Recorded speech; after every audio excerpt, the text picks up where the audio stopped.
마가복음 1장입니다.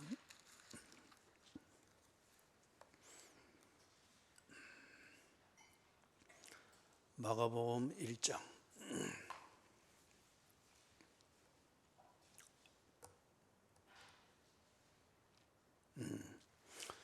1절에서부터 8절까지 같이 읽습니다.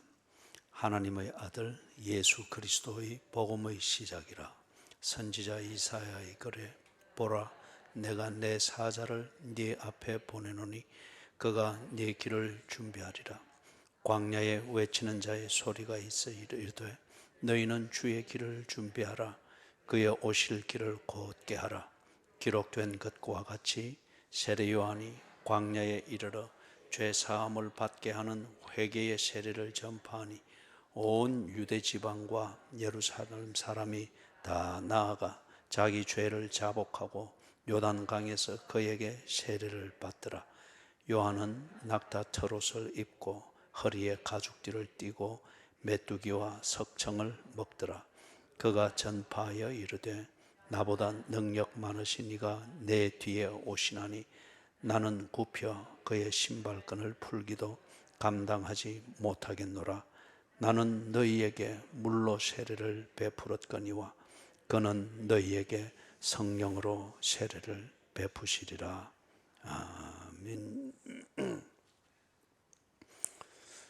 1절에 하나님의 아들 예수 그리스도의 복음의 시작이라. 복음의 시작이라. 그 시작이라 하는 이 말과 함께 지금 마가복음이 16장 그 내용으로 기록이 되어집니다. 이 구체적으로 예수가 누구이시며 그분이 무엇을 하셨는가를 소상히 보여주고자 하는 겁니다. 소상히 보여주고자 하는 그 내용은 무엇에 초점을 맞추는가 하면은 예수가 하나님의 아들이고 그리고 그리스도다. 이것을 보여주기 위해서, 그걸 알도록 하기 위하여서 16장까지 그 채워져 있는 내용을 기록을 하고 있는 겁니다. 다른 말로 말하면은 예수가 하나님의 아들이고 또 그분이 오신 메시아다. 이것을 아는 데 도움이 되는 그 내용 외에는 다른 내용은 여기에서 다 뺐습니다. 그렇기 때문에 예수님이 33년을 지상에서 사셨잖아요. 그리고 당신이 누구인가 하는 이 자신의 정체를 드러내면서 본격적으로 그렇게 사역을 하신 것은 마지막 3년이었습니다. 이걸 다 전기를 쓰듯이 쓰면 이 16장으로 안 되죠. 그런데 16장으로 이렇게 내용으로 이렇게 정리가 되어 있는 것은 이걸 보여주기 위해서 예수가 하나님의 아들이고 그리스도이시다. 이게 구체적으로 어떻게 우리에게 이루어졌는지 그걸 보여주고자 하는 거예요. 그래서 시작이라 그러면서 이제 제일 먼저 나오는 게 세례 요한의 얘기가 나옵니다. 세례 요한의 얘기. 다른 세 개의 복음에는 예수님의 그 출생에 대한 그 기사가 뭐 양의 차이는 있지만은 언급이 되고 있단 말이에요. 그런데 마가복음은 그것을 배제하고 예수님이 공생에, 다시 말해서 당신이 하나님의 아들이고 메시아다 하는 걸 공개적으로 드러내는 그 시점으로부터 이걸 기록을 해놓고 있습니다. 그래서 제일 첫 번째 언급되는 게 세례 요한입니다. 다른 말로 말해서 세례 요한의 존재와 세례 요한이 한 그 일이 예수가 하나님의 아들이고 메시아인 것을 증거하는 그 사실과 진리, 이것과 관계가 있다고 하면은 반드시 이 세례 요한은 이 복음의 진리를 증거하는 데 있어서 1차적인 증거가 되는 거죠. 그래서 지금 세례 요한의 이 얘기를 먼저 합니다. 조금 더 정리를 하면 이렇습니다. 이걸 항상 머리에 염두에 두고 복음을 검증할 때에 두 번째, 여러분의 믿음이 성경에 근거한 것인지, 세 번째, 여러분의 믿음이 구원을 얻는 믿음인지, 이걸 점검할 때에 몇 가지 기준이 있습니다. 그러나 그 중에 이제 말하는 것, 제가 에베소서를 말할 때 계속 이걸 한 두세 번 강조를 했죠. 믿음은 내 기분에 근거해서는 절대 안 됩니다. 그리고 내 믿음을 내 감정의 상태로 판단하는 것은 정말 위험합니다. 대개 사이비 종교들이 보면은 감정과 춤을 춥니다. 이단도 대개 그렇습니다. 간혹 이단 중에 지성만을 강조하는 그러한 게 있습니다만은 대개는 감정, 자기의 감정이 내가 흡족할 정도로 좋다. 그러면은 그 감정을 그렇게 만들어준 그것을 진리로 믿으려고 합니다. 그런데 감정은 언제나 바뀌잖아요.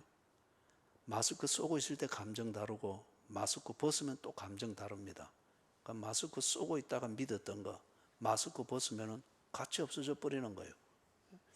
감정이 절대 믿음의 근거가 될 수가 없습니다. 그것은 내가 가진 믿음을 즐기고 내가 가진 믿음을 대한 보람을 느끼는 하나의 부차적인 그것이 이 자체가 기초가 될 수가 없습니다. 우리의 믿음은 무엇을 믿는다 할 때에 그 믿음이 만들어지는 근거는 사실과 진리 위에 근거해야 합니다. 보다 엄격히 말하면 진리 위에 근거해야 됩니다. 진리 위에. 우리가 어떻게 진리를 확인하는가? 그것은 그 진리를 우리에게 전달해 주는 중개인 역할을 한 사실 또는 사건, 이게 1차적으로 검증이 되어야 됩니다. 그 다음에 두 번째는 이 사실 내지는 사건이 어떤 의미를 내한테 전달했는가. 그 사실이나 사건이 내게 일으킨 의미가 있습니다. 그 의미, 이것이 뭔가 약속과 확인이 되든지 검증이 될 때 우리는 이걸 보고 진리라고 합니다. 나는 무엇에 근거해서 믿음을 가져야 되는가? 사실, 그리고 그 사실로 인해서 입증되어진 그 의미가 입증되어지고 검증되어진 그 진실, 이것 위에 딱 서야 됩니다. 쉽게 예를 들면 그렇습니다. 결혼을 하잖아요. 결혼도 믿음에 근거해서 결혼을 하지 않습니까? 그죠? 사랑해. 그러면 그 말을 믿고서 결혼을 합니다. 그래서 죽음이 둘을 갈라놓을 때까지 사랑합니다. 선서도 합니다. 믿음에 대한 확인입니다. 그리고 이것을 상대방이 그 선서할 때는 그것에 그 사람에 대한 내 믿음에 대한 확신의 근거로 삼죠. 하나의 증거로 삼죠. 그런데 신혼여행 하면서부터 이게 뭔가 믿음의 균열이 생깁니다. 생각했던 것과 다른 사실이 보이니까. 그죠? 연애할 때는 늘 그렇게 아름다웠는데 이 하니문 신혼여행을 하면서 이렇게부터 보니까 쌩얼이 드러나면서부터 깨소금도 보이고 죽은 뼈도 보이고 이 짠 자국도 보이고 막 이런 거예요. 그죠? 이러니까 내가 이거 속았다. 그럼 지 믿음에 지가 속은 거예요. 그러면 무엇을 믿은 겁니까? 그 결혼은 눈에 보이는 그 상대방을 보면서 내가 가지는 내 연애 기분에, 내 연애 감정에 근거해서 나는 그 사람에 대한 진실을 내가 만들어 버린 거예요. 정말 아름답다. 이리 아름답고 만날 때마다 내 가슴이 이리 뛰는 걸 보니까 이 사람은 정말 나를 위해서 준비되어진 그 사람이 맞다. 이게 그 신념까지는 좋은데 그 신념의 근거가 뭐냐? 연애 감정이었습니다. 연애 감정. 그죠? 그러니까 이게 감정은 사실이 달라질 때에 또는 사건이 달라질 때에 감정은 변화무쌍할 수밖에 없습니다. 그죠? 보세요. 저도 이제 이리 머리가 빠지고 막 일이 되니까 아내한테 전화 오는 횟수가 자꾸 줄어들어요. 그죠?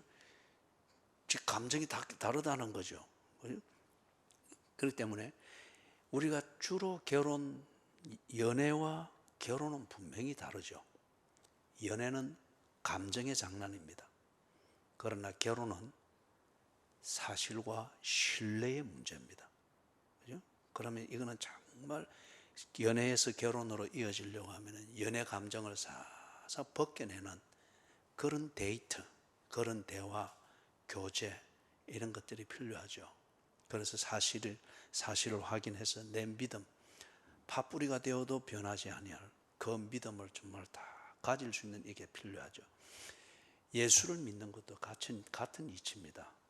같은 이치. 예수가 누구인가? 무슨 일을 하셨는가? 그분에 대해서 어떤 내용들이 증거되고 있는가? 그분을 메시아로 믿었던 사람들에게 있어서 어떻게 일어나는가? 이거는 2차적 사건이고 사실이지만은 그러나 1차적 사실과 사건을 정리하는데 중요한 자료가 되죠. 그걸 딱 보면서 그래서 예수가 뭐 성육신했다, 죽은 자를 살렸다, 이 사건은 아주 놀랄만한 사건들인데 그래서 이게 내한테 어떤 의미가 있단 말인가, 그죠? 근데 의미를 이래 보니까 이게 성경에서 보니까 하나님이 자기 백성을 구원하기 위해서 메시아를 보낼 것이다. 그래서 그 메시아는 오면은 이런 일을 할 것이고 이런 일을 할 것이고 이런 일을 할 것이다. 그런데 또 예수님이 한 일과 비교를 해보니까 이게 똑같이 예수님한테 이게 있는 약속이 다 이루어진 거예요. 그죠? 이게 뭐지? 이거 짜집게 건가? 소수를 만들어도 이렇게 기막히게 만들었지? 그러면서 좀 더 파고 들어가 보니까 또 다른 사실이 있는 거예요. 그 사실은 이것은 예언을 했는데 예수님, 예를 들면 이사야 같으면 예수님이 오기 전 한 700여 년 전에 이사야라는 선지자 이가 예언을 했단 말이에요. 그런데 이사야는 정말 실제한 인물인가? 또 조사를 이리 해보니까 다 역사적 자료가 있고 다 그렇게 역사적 인물로 검증이 된단 말이에요. 그런데 이사야 뒤에 한 700여 년 뒤에 예수가 와서 한 그 일이 이사야라는 이 선지자가 700여 년 전에 예언한 그걸 예수가 그대로 다 했단 말이에요. 그러면 그 의미가 뭐예요? 예수님이라는 사건, 예수가 한 그 일의 사건, 그 사실이 가지는 의미가 뭐예요? 하나님의 선지자라고 말하는 이사야라는 선지자가 예언한 것을 그대로 다 이루었구나. 그러면 이 의미는 일단 보통이 아닙니다. 그죠? 보통이 아니에요. 그러면서 조금 더 이제 이 사실에 집중을 하면서 딱 사실을 존중하게 될 때 이사야가 하나님이 가르친 대로 예언한 것일 것 같으면은 예수가 오신 것과 그분이 하신 일은 하나님이 하신 약속이 성취된 것이구나. 그죠? 그러면서 내한테 개인적인 어떤 의미가 있는가 보다 집중해서 보니까 예수께서 하신 말씀 중에 수고하고 무거운 짐진 자들아 다 내게로 오라. 내가 너희를 쉬게 하리라. 그리고 또 보니까 예수님의 제자 중에 영접하는 자 곧 그 이름을 믿는 자들에게는 하나님의 자녀가 되는 권세를 주신다. 이런 구원의 초청이 있는 거예요. 그래서 그 예수가 약속하는 것을 받아들이고 그렇게 내 삶을 딱 그렇게 맞추게 될 때에 거기서 하나님이 약속하신 구원이 이루어진다는 겁니다. 이게 내한테 있어서 중요한 의미입니다. 그러면 이 모든 사실과 의미, 검증되어진 이 의미의 근거에서 볼 때 어떤 사람들은 예수가 말한 것을 그대로 믿습니다. 믿는다고 하는 것은 간단하게 예를 들면 예수를 믿지 못하게 만드는 나의 기존의 사고방식이든지 습관이든지 생활 환경이든지 생활 방식을 다 정리하더라도 이걸 믿을 수 있도록 내 자신을 딱 정리를 합니다. 그죠? 이게 1차적으로는 영접하는 자라는 겁니다. 그 이름을 믿는 자, 이것에 대한 실천입니다. 딱 이렇게 되니까 이게 뭐죠? 믿음입니다. 예수를 믿는 믿음입니다. 그 다음에 이 믿음이 연애 감정에 근거해서 믿고서 결혼한 뒤에 그 뒤부터 쏘갔다는 이 피해 의식으로 살아가게 되는 믿음인지 그런 종교적 믿음인지 그것은 이제 그 뒤에 검증이 되는 거죠. 내가 이 믿음을 가지도록 만들었던 그 사실, 그리고 이 사실이 내게 보여주었던 그 의미, 그 진실, 이게 만약에 거짓일 것 같으면은 그것에 근거해서 내가 믿은, 예수를 믿는 이 신앙이 내 인생을 완전히 사기당한 인생으로 만들 거예요. 꼭 신천지 끌려가가지고 지금도 여전히 맹종하면서 그렇게 지내고 있는 것처럼 우리를 종교적 노예로 만들 거예요. 그러나 내가 이 믿음을 가진 예수님과 그분이 하신 일, 이 사실과 그 사실이 내게 깨우침을 주었던 그 의미, 이것이 진리일 것 같으면 내가 예수를 믿은 그때로부터 해서 예수께서 말한 그대로 내게 이루어질 것입니다. 예? 내게 그대로 이루어질 거예요. 그걸 표현을 해놓은 것 중에 하나가 뭔가 하면 찬송가의 내용입니다. 천국에서 만나보자. 항무지가 장미꽃같이 높은 곳이나 낮은 곳이나 내 주 예수 모신 곳이 그 어디나 하나님 나라. 이 믿음을 가지게 되고 이 믿음으로 인해서 예수님이 약속한 그 모든 게 내게 현실이 되고 새로운 삶, 좀 어려운 표현을 하면 천국, 막연하게 생각했던 천국이 내 밥상에 있고 호주머니에 있고 자녀 양육에 있고 직장 생활에 있고 마스크 끼고 코로나19를 피해 다니는 이 일상에 내가 천국이 있는 거예요. 2주 전에는 마스크 벗고 천국을 즐겼고 지금은 마스크 쓰고 천국을 즐기고, 높은 곳이나 낮은 곳이나 초막이나 궁궐이나 내 주 예수 모신 곳이 그 어디나 하나님 나라. 이게 쭉 말로 설명할 수 없는 그 현실이 그냥 일상이 되어버린 거예요. 이걸 증거하고 표현하고 그 기쁨을 현실처럼 그렇게 나누는 그게 뭔가 찬송가입니다. 찬송가의 내용이 그렇게 해서 만들어지는 거죠. 그걸 이래 불러보니까 지금 내 삶하고 똑같은 거예요. 그죠? 그러니까 이 성도들이 이걸 부를 때, 그죠? 뭐 사실 피아노 소리, 이게 몰입된 피아노 소리 안 듣습니다. 그냥 지 리듬대로 주 안에 있는 이렇게 끄떡 하면서, 그죠? 지 리듬 만들면서 소리는 음악가가 들으면은 거듭나지 못한 음악가가 들으면 육자백인데, 그런데 같은 믿음을 가진 자들이 들으면은 이게 천국이 공감되어지는, 그죠? 그 언어가 느껴지는 거죠. 오늘 새벽에도 우리 찬송을 불렀잖아요. 그죠? 그래, 이 찬송가에 표현되어진 이게, 그래, 지금 내가 누리고 있는 바로 이걸 이 신앙의 선배가 이렇게 표현했구나. 이게 내 언어지. 그러니까 찬송을 부르는 게 그렇게 정겨운 거예요. 또 흥겹고, 진정 내 마음에 기쁨을 배가시켜주는 이 즐거움이 있죠. 그래서 얘기를 돌아가면은 믿음은 사실과 그 사실이 내 눈을 뜨게 해준 그 의미에 근거해야 됩니다. 이걸 한 단어로 말하면 믿음은 진리 위에 근거해야 됩니다. 이 진리는 내가 경험하는 사실 내지는 사건, 이것과 그 사건이 내게 전달해주는 의미, 이것으로 진리가 검증이 되어집니다. 이 진리를 내게 전달하고 알게 하는 사실 내지는 사건, 그리고 그것이 검증해주는 진실, 의미, 이게 없다고 하면 그 진리는 하나의 격언에 지나지 않습니다.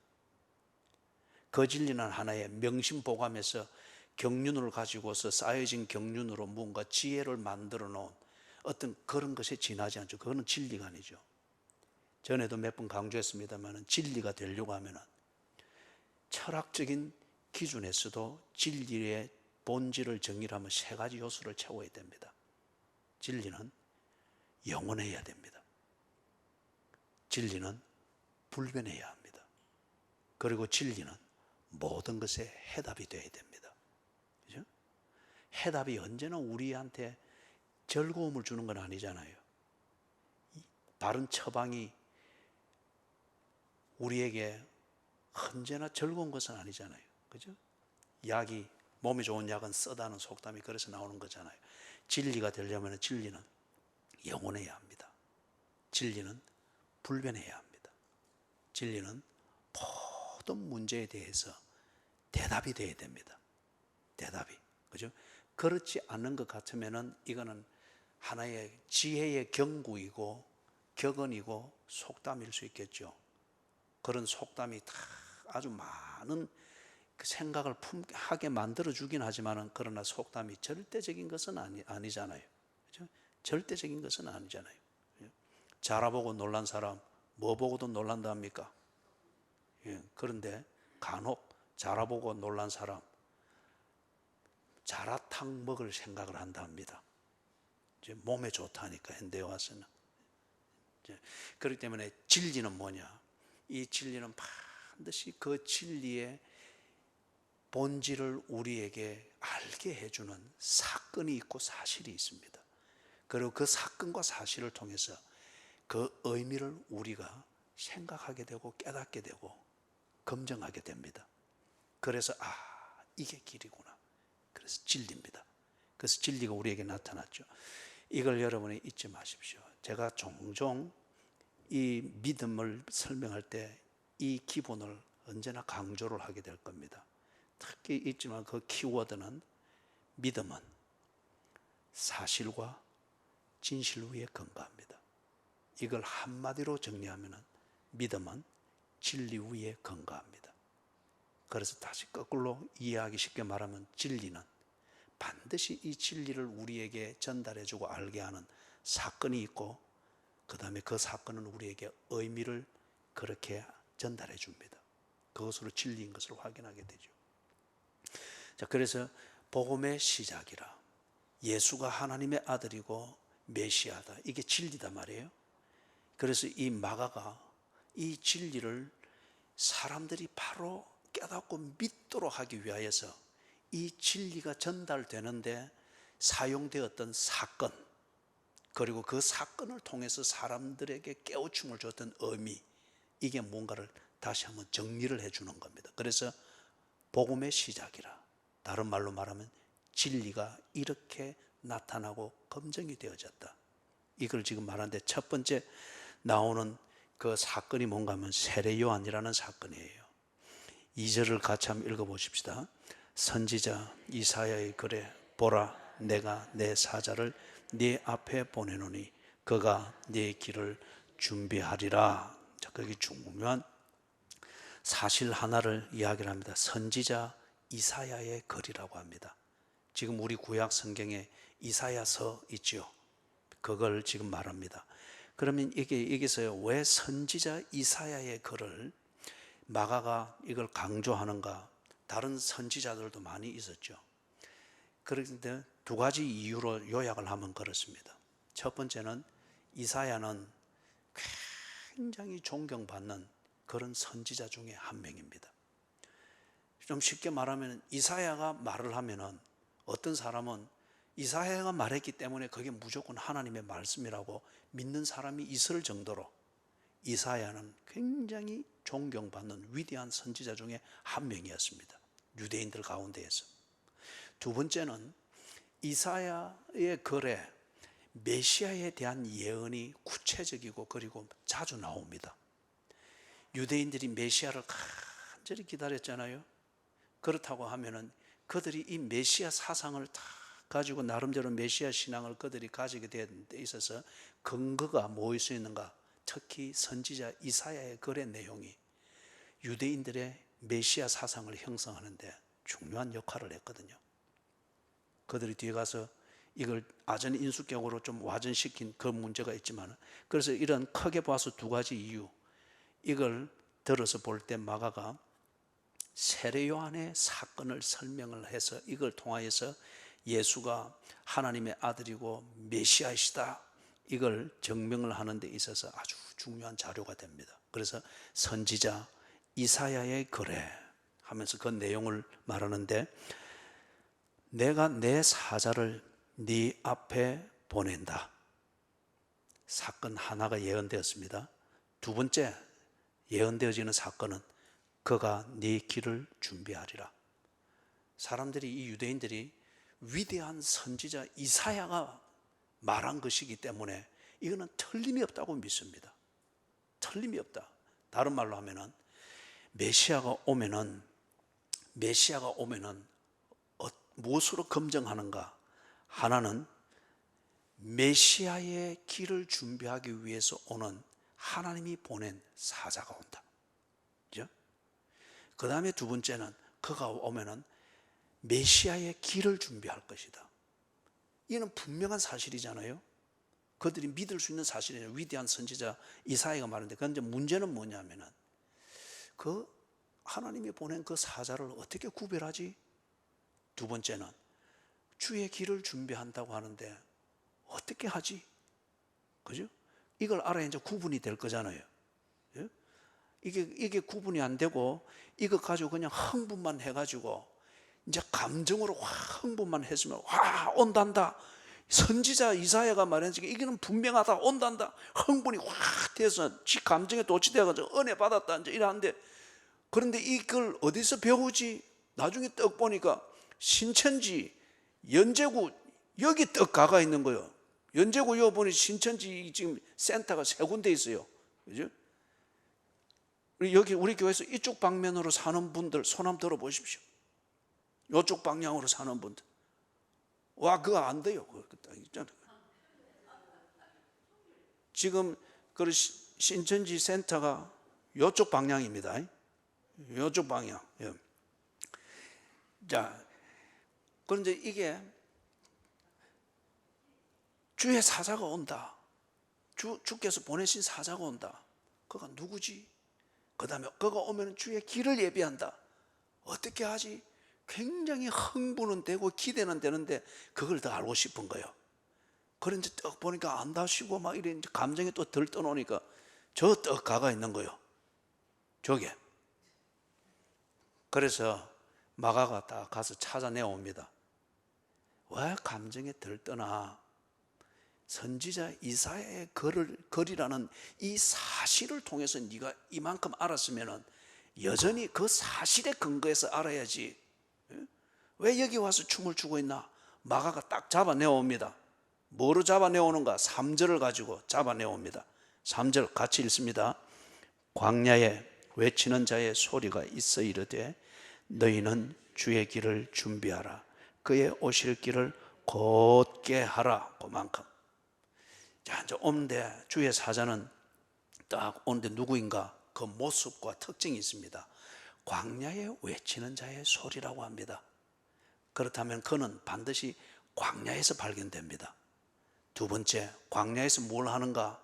쑥 캐는 게 아니고 외치는 자의 소리로서 그렇게 광야에서 생활한다고 합니다. 그럼 이게 아니면은 신천지 가서 아무리 2시간 무릎 꿇고 박수 치고 막 이만희 막 거의 하얀 양복 입고 그 다음에 허예 해가지고 다 나와 있는 신비감에 끌고 또 막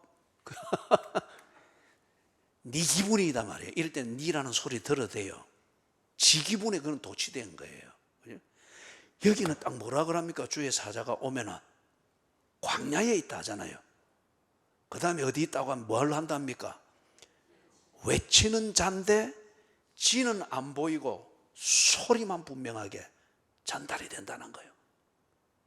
그럼 이게 아니면은 메시아가 오는 길을 준비하기 위하여 하나님이 보낸 사자로 여겨서는 안 됩니다. 그 다음에 또 딱 잡아 나오는데 뭘 가지고 또 잡아 나오는 거예요? 후반부에 보니까 너희는 주의 길을 준비하라. 그의 오실 길을 곧게 하라. 다른 말로 말하면은 그가 와서 주의 길을 준비한다 하는데 어떻게 준비하는가 보니까 너희를 준비시키는 거예요. 너희를 준비시키는 거예요. 여기서 너희로 일컬어지는 이 유대인들과 그들과 함께 있는 동시대의 사람들, 이 사람들이 메시아를 알고 메시아를 만나고 메시아를 들을 준비를 하도록 시키는 것이 하나님이 보내신 메시아의 길을 준비하기 위하여 오는 그 사자가 할 일이라는 겁니다. 그러면은 여기까지 딱 정리가 됐죠? 예? 선지자 이사야의 글에 다 예언을 했습니다. 하나님이 사자를 보낼 것이다. 왜 사자를 보내는데요? 메시아의 길을 준비하기 위해서 보낼 것이다. 감사합니다. 이것으로 흥분만 하고 있으면 정말 막연한 그리스도인이 됩니다. 그죠? 지 기분에 도취된 거예요. 그때에 여전히 사실에 근거해서 물어야 됩니다. 메시아 사자가 오면 우리가 어떻게 구분할까요? 메시아의 길을 준비한다고 하는데 우리가 어떻게 해서 그걸 잘 구분을 해서 그 길을 준비하는 사자를 따라갈까요? 그러니까 3절에 광야에서 만날 것이다. 그리고 광야에서 그는 교주가 되지 않고 소리로서만 너희들에게 존재할 것이다. 왜 그런 소리로 존재하는데요? 그 소리는 왜 하는데요? 너희를 준비시킬 것이다. 너희가 메시아를 알고 메시아를 듣고 메시아와 관계를 맺을 수 있도록 너희를 준비시키는 그 일을 할 것이다. 그러면 분명합니다. 이게 아닌 것 같으면은 그는 다 기독교를 내붙인 가짜입니다. 그리고 이걸 인도하는 게 아닌 것 같으면은 직접이든 간접이든 이것으로 인도하는 것이 아닌 것 같으면은 그 설교는 다 가짜입니다. 그냥 종교적 친교를 위하여서 분위기 만드는 거죠. 어떤 설교든지 간에 어떤 성경 공부든지 간에 그걸 통해서 직접이든 간접이든 그걸 통하여서 메시아를 만나고 메시아와 관계를 맺고 메시아를 듣고 메시아를 교제하게 되는 이것으로 준비가 되어지지 않는 것 같으면 그것은 본질적으로 그리스도께서 세우신 교회의 본질에 맞는 설교, 사역, 성도의 교제를 할 수가 없습니다. 성경에 대한 많은 지식은 가지되 여기서 말하는 너희 메시아를 위하여서 그 길이 준비되어진 너희로서 정리가 되어지지 않는 것 같으면 성경에 관한 많은 지식을 하는 그게 무슨 소용이 있느냐 말이에요. 그죠? 예수님께 혼이 났던 바리새인과 서기관들과 다를 바가 없는 것이 되는 거죠. 자, 그 다음 보십시다. 이게 이제 어떻게 성취되었는가를 봐야죠. 여기까지는 3절까지는 이 유대인들이 다 어떤 자기 방식으로 믿고 있습니다. 그리고 이 위에서 자기 방식으로 메시아 사상과 이 신앙을 자기들이 가지고 기다려왔단 말이에요. 그러면 이게 성취되어졌는가? 그러면 메시아는 이미 온 것이고, 이게 성취가 되지 않았으면 지금도 유대인들이 그렇게 기다리듯이 메시아를 기다리는 게 맞습니다. 마가가 지금 이게 성취되었다는 거예요. 그래서 거기 3절 마지막에 기록된 것과 같이 지금 예언이라는 이 사실이 우리의 현실에서 성취되어졌는 이것을 보라는 거예요. 그죠? 그래서 4절에 이걸 순서대로 제가 간단하게 정리를 합니다. 성취되어진 내용을. 먼저 거기 보면은 2절에서 내 사자를 네 앞에 보낸다 그랬죠. 그 사자가 왔습니다. 7절 같이 읽습니다.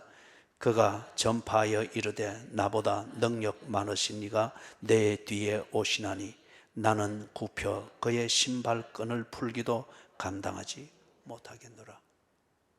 지금 세례 요한이 누군가를 위하여서 자기 인생을 다 들여서 헌신하고 있습니다. 그렇기 때문에 세례 요한은 메시아 즉 주인이 아니고 사자입니다.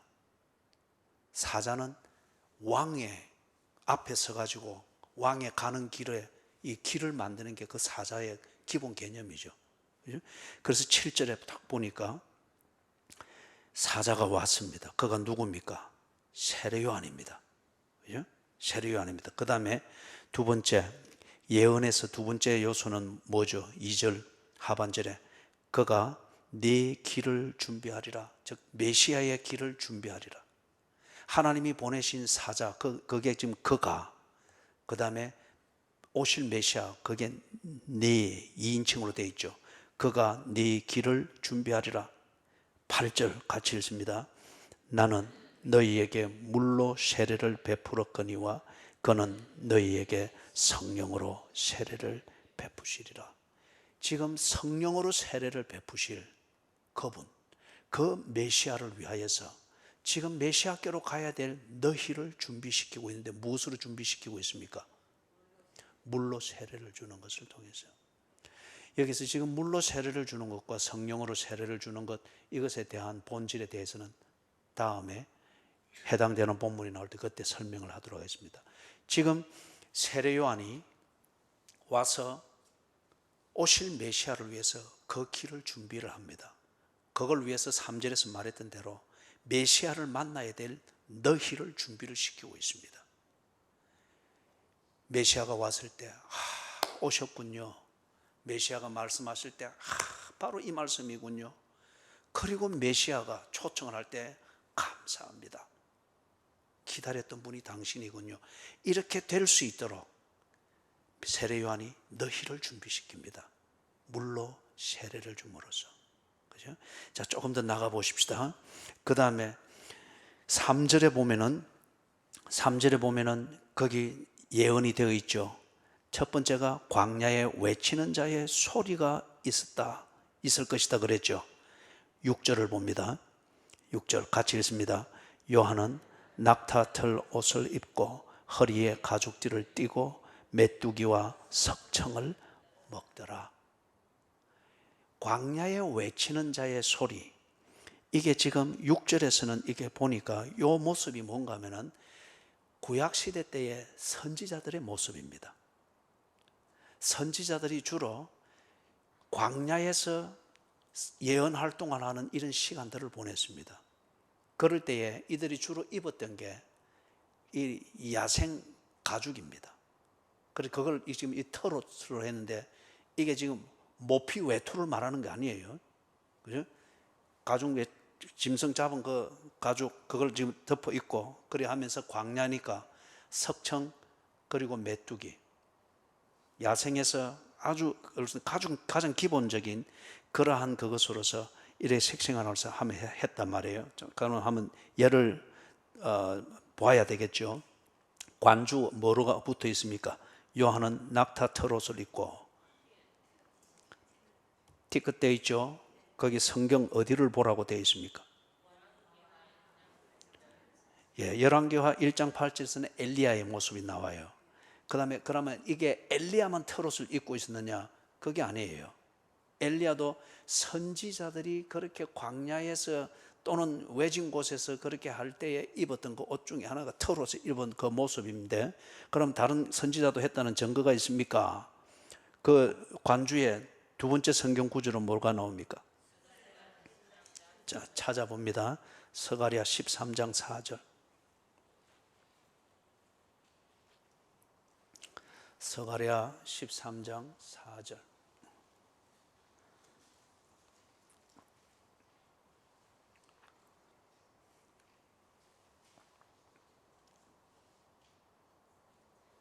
확실히 교회 이쪽 편에서 오시는 분들이 성경 찾는 게 좀 늦네. 뭔가 혐의가 가는데 왜 박 권사님은 혼자서 읽어요? 확실히 저쪽에서 온 분들이 오늘 질서도 안 지키고 그래. 자, 찾으셨어요? 같이 읽어봅니다. 시작.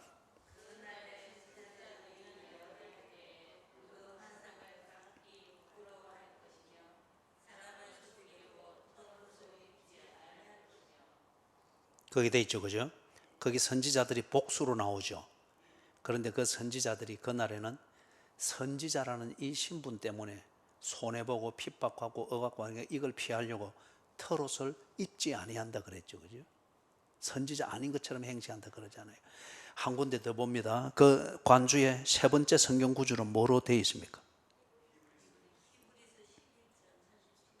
또 거기 또 찾아봅니다. 히브리서를 찾으면서 이 구약에서 왔다 갔다 하면 이건 정말 이 신천지 명단 조사해야 됩니다. 그럴 때는. 찾았어요? 같이 읽습니다. 시작.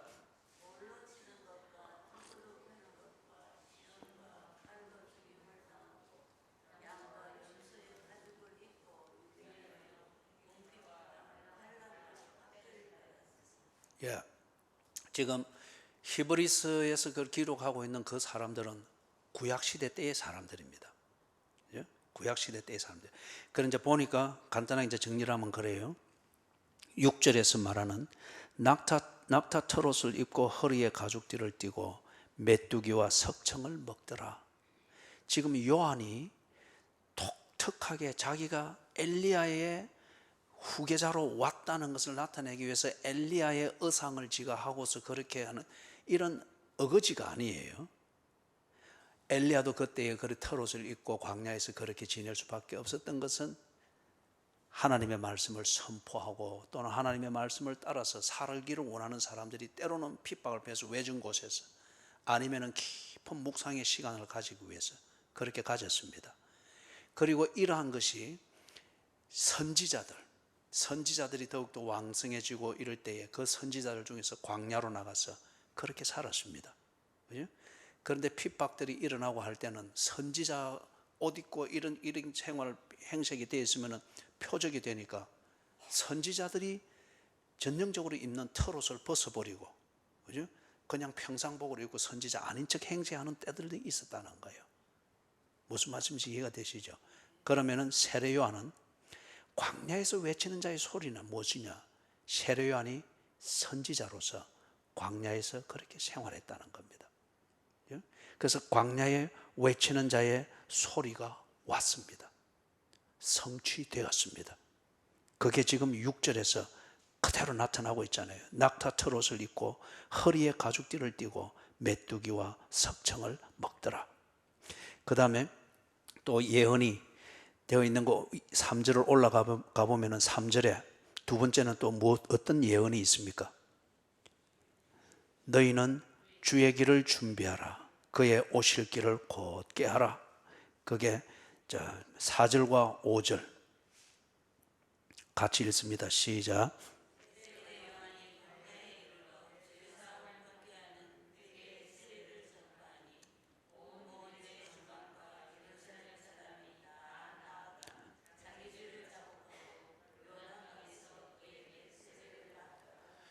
이게 세례 요한이 지금 이 사람들한테 세례를 주는 게 어떻게 해서 너희는 주의 길을 준비하라. 그의 오실 길을 곧게 하라. 이 예언의 성취가 됩니까?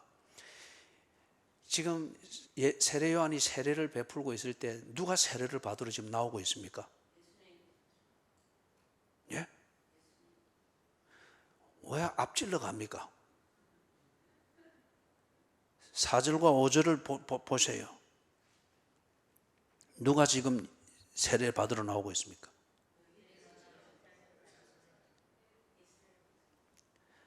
온 유대 지방과 예루살렘 사람. 거기 답이 딱 나와 있는데 왜 자꾸 앞질러 가고 지가 복음을 만들려고 그래요? 거기 딱 답이 딱 나와 있잖아요. 다시 5절에 답 딱 나와 있는 거 같이 읽어봅니다. 시작.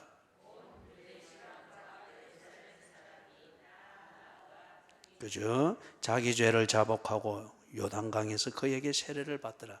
이걸 왜 온 유대 지방과 예루살렘 사람 이걸 강조했고, 두 번째는 자기 죄를 자복했다 했죠. 이거는 유대인 율법을 어긴 거예요. 유대인들이 율법을 자의적으로 해석을 해서 유대주의 또는 민족주의라는 이것을 여호와 신앙과 딱 결부시켜 가지고 이렇게 딱 짝퉁으로 만들어 놓은 거예요. 그게 뭔가 하면은 유대인은 하나님의 백성이기 때문에 이방인들이나 죄인들이 받는 세례를 자기들은 받아서 안 된다라고 딱 그렇게 믿고 있습니다. 이게 그들의 신앙입니다. 또 하나님의 자녀라는 확신, 이것에 대한 증거이기도 하고요. 아브라함의 혈통으로 낳고 모세의 율법을 준수를 하고 할례를 받은 유대인들은 하나님의 백성이기 때문에 자기들은 이런 세례를 받아서는 안 된다. 이거는 이방인들, 죄인들이 하나님의 백성으로 들어올 때에 받아야 될 세례, 그렇게 믿고 있는 자기들 역설적으로는 자기들의 믿음, 여호와의 신앙의 진실성을 증명하는 증거 중에 하나가 뭔가 하면 이런 세례를 안 받는다는 거예요. 그 면에서 이런 세례를 받아야 될 죄가 자기들에게는 없다는 거예요. 그런데 지금 여기에 두 가지 강조를 하고 있잖아요. 바로 이 유대인들이 나와서 세례 요한의 설교를 듣고 세례 요한의 외침을 듣고 그들이 진심으로 뉘우쳤습니다. 아니면은 위협을 느꼈을 수도 있겠죠. 어찌됐든지 간에 그걸 가지고서 유대인들이 이 세례를 받습니다.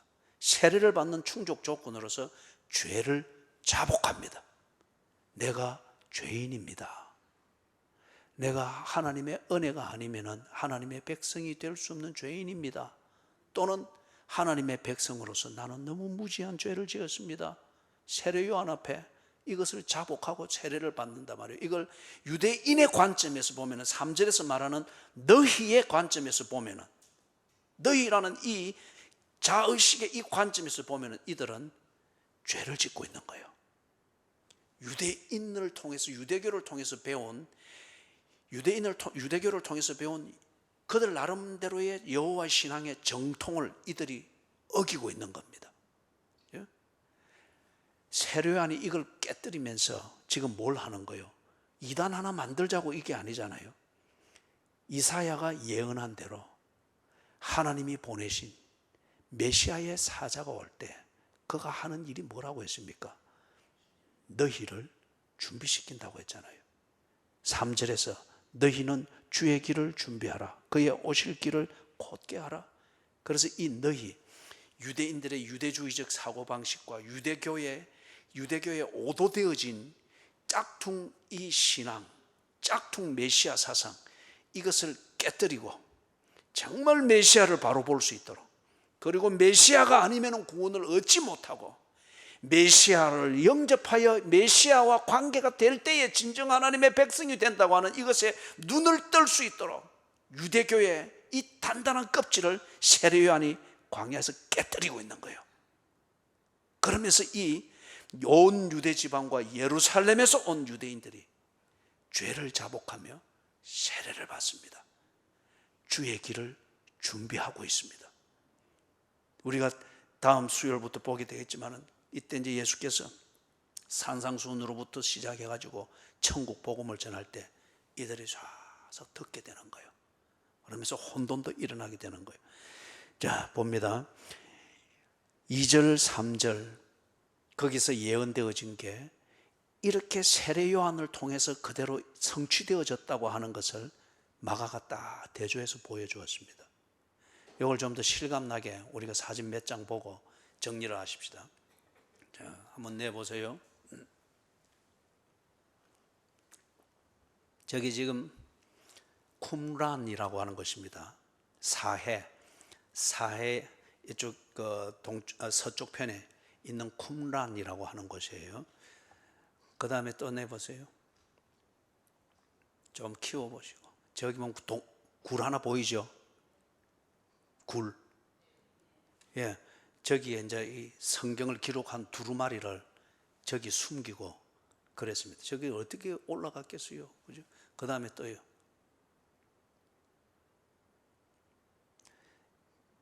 좀 더 키워보세요. 저 쿰란이에서 보면은 거기 이제 그 골짜기입니다.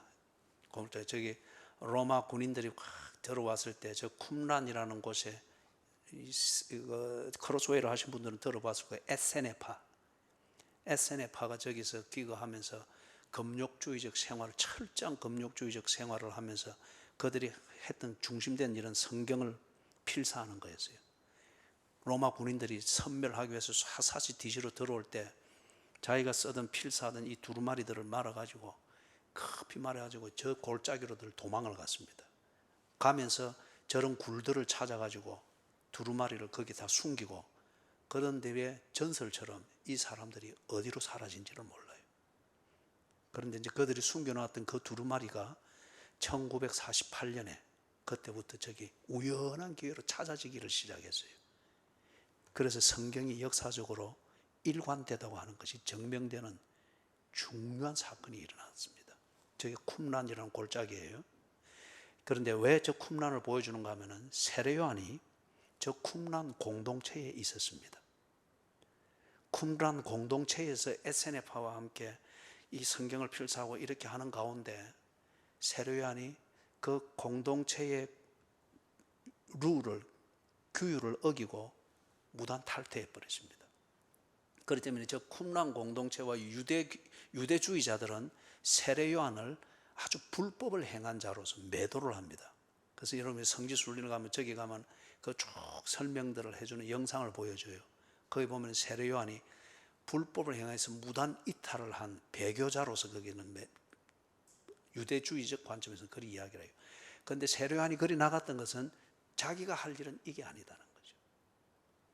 이사야가 예언한 그것을 위해서 자기는 일을 해야 되니 나간 겁니다. 그 다음 또 사진 내보세요. 유대 광야입니다. 마태복음에 보면은 세례 요한이 광야에서 외치는 자의 소리로서 사역을 시작하고 세례를 베푸는 그 배경을 유대 광야라고 딱 지정을 하고 있습니다. 유대 광야. 저기 이제 사물에 가면은 우기가 2월까지 되어지니까 사물에 저 마른 사막 같은 저기에 이 새싹들이 없어 초록색이 된답니다. 그래 보면 이사야에서 보면은 사막에 물이 나고, 그죠? 그 다음에 초원이 만들어지고 하는 이게 있죠, 그죠? 예, 그게 거짓말이 아니고 신비한 얘기가 아니고 사실이다. 3월 한 달 짧은 그 기간에 그 초록을 저기에서 볼 수 있다고 합니다. 참 신비하죠, 그죠? 그 다음 사진. 유대 광야 골짜기. 저런 환경에서 예수님이 40일 금식을 하면서 그러니까 귀신도 잘 나올 만하죠, 그죠? 그 다음 사진요. 역시 유대 광야. 자, 그래서 세례 요한이 사역을 했다는 유대 광야는 2000년이 지난 지금도 저대로 있습니다. 광야가 맞죠, 그죠? 광야가 맞죠. 저기는 석청이든 메뚜기를 잡아먹는 것 외에 다른, 저기서 삼겹살을 구해 먹겠어요? 뭘 하겠어요? 그 다음 사진 좀 더 키워보세요. 저기가 요단강입니다. 세례 요한이 세례를 베풀던 자리고 저기가 예수님이 세례를 받으셨던 자리예요. 저기 보면은 지금 저 사람들 텀 사이로 두 사람이 부둥켜 안고 있죠. 저거는 세례 요한이 아니고 전상수와 그의 아내입니다. 꼭 영화의 한 장면 같죠. 그런데 오늘 내가 이거 저 요단강을 보여주기 위해서 요단강만 나오는 것만 찾으려니까 전부 다 내가 찍혀 있는 거라서 할 수 없이 저걸 가져왔어요. 가져왔는데 얼마나 실망이 되든지 저는 이 외모에 자신이 있었는데, 그래서 언제나 물들이고 오는 효민이를 내가 놀리고 했는데 니는 그렇게 발악을 해도 그만큼이다. 그럼 지도 이게 저의 마지막 불꽃입니다 하면서 군대 가면 이제 깎으니까 그랬는데 내가 오늘 굉장히 반성을 많이 했습니다. 저 비하면 효민이는 뭐 출중합니다. 이거 전해 주십시오. 그래 저기 예수님이 세례 받으신 저 자리에 저 가운데 요단강 가운데 왜 줄이 하나 있죠, 그죠? 보여요? 방송실 조금 키워보세요. 있죠, 그죠? 예, 저게 국경선이에요.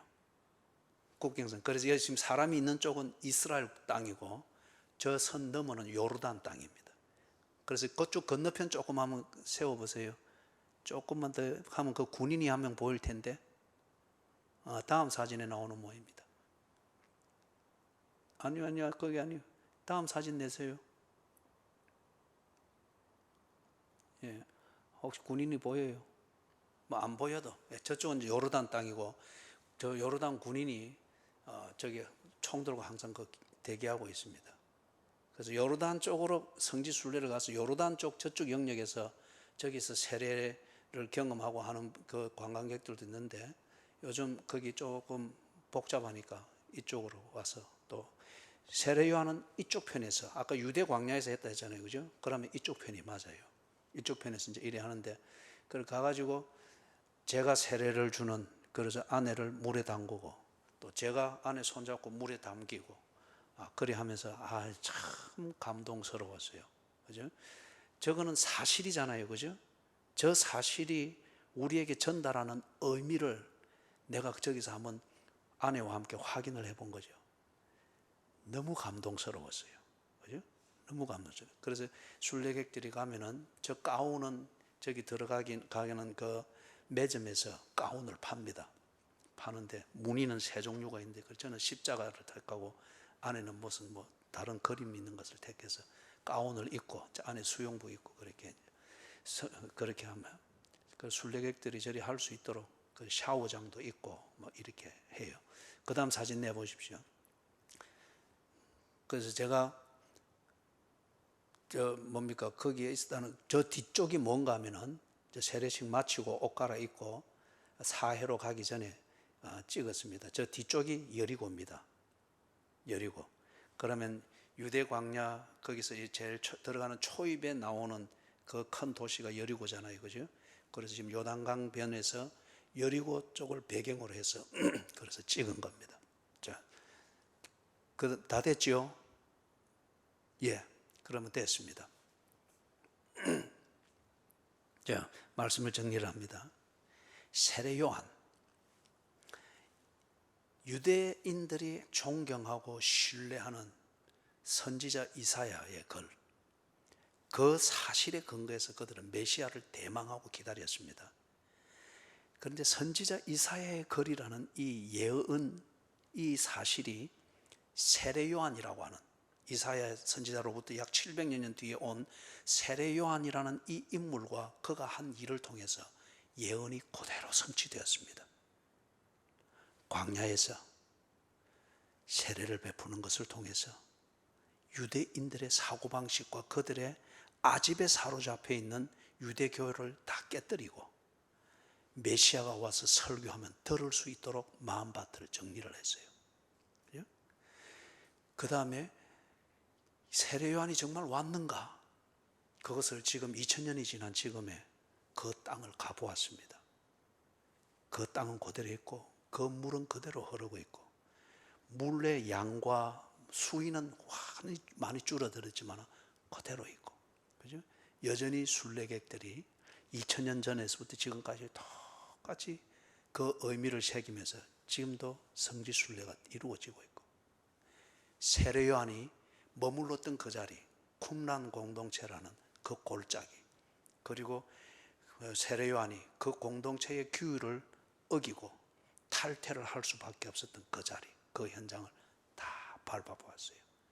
고고학적으로, 역사 자료적으로 이것은 다 검증이 되어지니까 역사학자들도, 예수를 믿지 않는 역사학자들일지라도 이것 사실에 대해서는 인정을 합니다. 그 의미에 대해서 그들이 동의하지 않을 뿐이지 사실에 대해서는 인정을 합니다. 자, 그렇다고 하는 것이면은 세례 요한이 이사야가 예언했던 내 사자, 그것의 실체고, 세례 요한이 이사야가 예언했던 광야에 외치는 자의 소리, 그것의 실체이고, 세례 요한이 주의 길을 준비하는 바로 그 사역자입니다. 선지자 이사야의 글대로 성취되었습니다. 선지자 이사야의 그 글대로 그대로 성취되었습니다. 세례 요한의 존재는 메시아가 왔다는 증거입니다. 세례 요한은 선지자 이사야의 글이 성취된 것을 보여주는 증거이고, 세례 요한이라고 하는 이 사실은 메시아가 약속대로 왔다고 하는 것을 증명하는 증거입니다. 이 위에서 예수가 메시아인 것을 믿는 것은 지극히 상식적이고 너무도 당연하고 이게 지혜입니다. 자, 우리 찬송가 199장. 성경이 가장 근본적인 사실이고 사건입니다. 그죠? 성경대로 떼어지는 거잖아요. 그죠? 199장.